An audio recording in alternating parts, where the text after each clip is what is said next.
Почитувани ги следите вестите на Канал 8. Добро дојдовте. Земјоделските производители во општина Виница скоро целосно го реализираа планот за пролетна сеидба, што годинава е исполнет со над 99,6%. Засејани се житни, индустријски и фуражни култури на вкупна површина од над 660 хектари. Од житните култури најзастапени се пченката на 330, оризот на 100 и пролетниот јачмен на 60 хектари. Таму нема намалување на површините во однос на планираното. Според информацијата од подрачната единица на Министерството за земјоделство во Виница, еден од главните фактори што имале позитивно влијание врз квалитетот и квантитетот на пролетната сеидба се поволните временски услови. Исто така, овластените добавувачи навреме обезбедиле соодветен семенски материјал како и вештички јубрива и заштитни препарати. Немало проблеми ниту со обезбедување земјоделска механизација кај индивидуалните производители. Во однос на планот за сеидба на индустријските култури потврлање има само кај Афионот, каде наместо 2 засејани се околу 1,5 хектар. Кај индустријскиот пипер, тутунот и сончогледот целосно е остварен планот, а слично е и со фуражните култури, каде луцерката, граорот и сточниот грашок се застапени на 12 хектари. Во општина Зрновци во тек се градежни работи за проширување на улицата Илинденска. Изведувачот ги врши почетните активности, при што целта на локалната самоуправа е учесниците во сообраќајот да имаат поголема безбедност. Според градоначалникот Борчо Коцев, кривината досега представувала црна точка која зад себе оставила човечки жртви. Позади мене е кривината која што изминатите децении представуваше црна точка во делот на сообраќајот на влезот во Зрновци.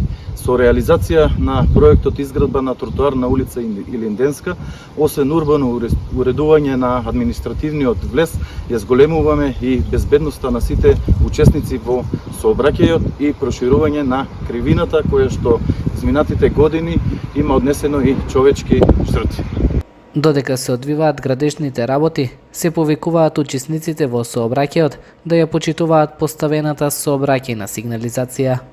Исто така во Зрновци во тек е реализација на проектите изградба на резервоар за водоснабдување од 60 кубика во селото Видовиште, како и изградба на армирано бетонско преграда на Морошка река, мини акумулација за наводнување на дворни и земјоделски површини. В сабота матурантите ќе полагаат матура. Двете средни училишта од Кочани ги завршуваат подготовките.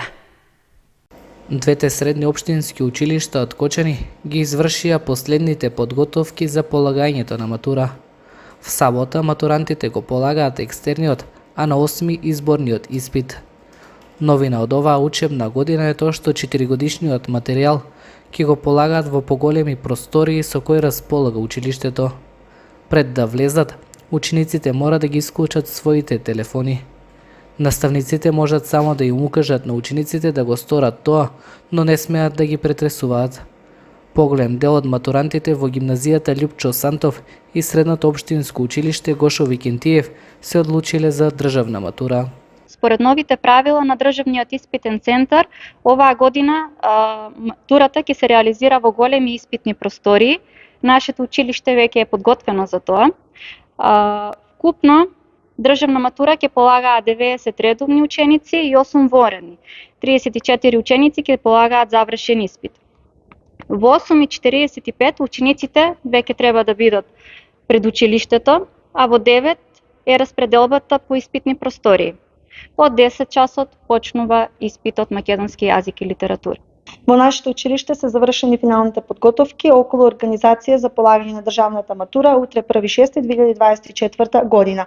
Според протоколите кои што ги добивме од ДИЦ, организирани се просторните услови капацитети кои што ги задоволуваат условите за полагање на учениците. Ќе полагаат вкупно 135 ученици, од кои 127 државна матура, а 8 ученици ќе полагаат училишна матура и завршен испит. Државната матура се полага според посебни испитни програми кои се темелат на целите на наставните програми за соодветните предмети кои се вклучени во листата за државна матура. Таа опфаќа задолжителен и изборен дел.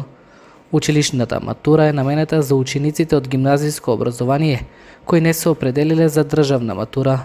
Целта на испитот е добивање на сертификат за завршено гимназиско образование. Завршниот испит пак го избираат учениците од 4-годишно средно стручно образование, кои нема да полагаат државна матура и по завршувањето на испитот ќе добијат сертификат за завршено 4-годишно средно стручно образование.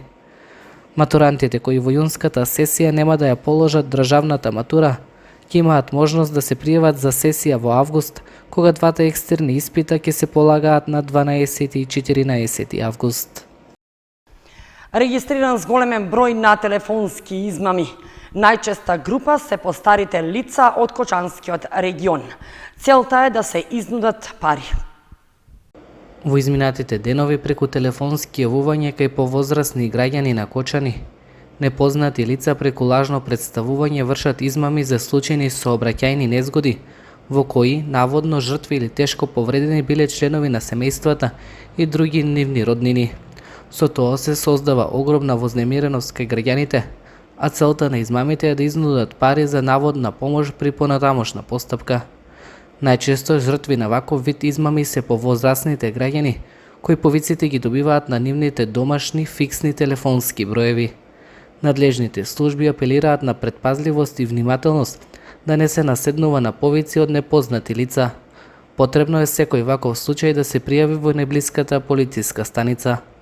Во текот на минатата недела 75 годишна жена од Кочани пријавила дека била измамена од едно лице, кое според пријавеното и се јавило на телефонот и ја довело во заблуда, со тоа што и кажало дека незиниот внук предизвикал сообраќајна несреќа во Германија, каде прегазил лице мигрант и доколку сака да му помогне, треба да му даде 60.000 евра. Според пријавеното, пред незината куќа подоцна дошло едно лице на кое таа му дала 251.400 денари.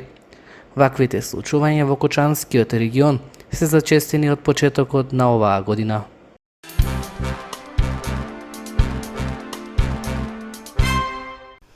Во просториите на библиотеката Искра се одржа 49-то издание на детскиот поетски фестивал Мајски цвет. На настанот учествуваа ученици од повеќе општини од државата. 22 млади автори од поетски клубови во основните училишта и општинските библиотеки во државата учествуваа на 49-то издание на детскиот поетски фестивал Мајски цвет, што го организираше библиотеката Искра во соработка со литературниот клуб Копнеш. Кој секоја година конкурсот е распишан и се пратени покани за учество во повеќе градови, каде што на фестивалот ќе учествуваат и оваа година повеќе ученици, односно творци, млади, надарени поетски души, да кажам, кои што сакаат да пишуваат и со голема желба имаше одзив од нив од иста страна. Учествуваат ученици преку училишта, заедно со нивните ментори, исто така и преку институции од областта на културата, каде што има исто така литературни клубови, учествуваат и од преку литературните клубови. Имаме присуство, односно учество оваа година од учениците како од општина Кочани, од училиштата, потоа од околните општини Зрновци, Чешиново, Облешево, каде што има повеќе училишта во Чешиново, Облешево, таму учествуваат исто така од секоја по две. Имаме присутни гости, учесници од Куманово, Свети Николе, Обиште, Виница, секоја година е бројката различна. Целта е да се одржи традицијата на еден значаен фестивал кој што значи многу за нашата институција, секако и за град Кочани, да се поттикнат младите, да се поттикнат да пишуваат, да творат, да ги анимираме едноставно, да се дружат и секако вака да се запознаваат на вакви настани повеќе млади творци, писатели, поети на заедничка дружба. Оваа година по подолг временски период беше определена и темата Мојот роден крај. Јас можам да кажам дека како не член на жирито, бидејќи ги примив и ги видов, беа доста добри сите песни. Оваа година за прв пат на фестивалот после долго време е одредена тема, на која што може да пишуваат. Темата ја формулиравме како Мојот роден крај, целта не беше секој од дечињата, бидејќи потекнува од различна општина, да пишува нешто карактеристично, инспирирано од својот роден крај. Дел од учесниците со кои поразговаравме истакнаа дека имаат учествувано и на други слични настани, како детскиот поетски фестивал Мајски цвет. Јас сум Ангела Заркова, доаѓам од Свети Николе. Господин Николе прав. Да, основно Општинско училиште Гоце Делчев, ќе настапам со поезија на тема Мојот роден крај. Скоро веќе 2 години, откако одам во 6-то оделение. Имам учествувано на конкурси во нашата општина за училиштата. Јас сум Стефанија Костадинова, доаѓам исто така од Свети Николе. Учам во основното општинско училиште Свети Кирил и Методи. Член сум на литературниот клуб при општинска установа Дом на култура Крсте Мисирков. Исто така поезија пишувам од мали години. Учествувам на литературни конкурси на ниво на нашата општина за некои училишта. На сите учесници на настанот им беа доделени награди и признанија, за кои одлучуваше 3-члена комисија.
Почнувани со прогнозата за времето ги извршуваме и овие вести на Канал 8.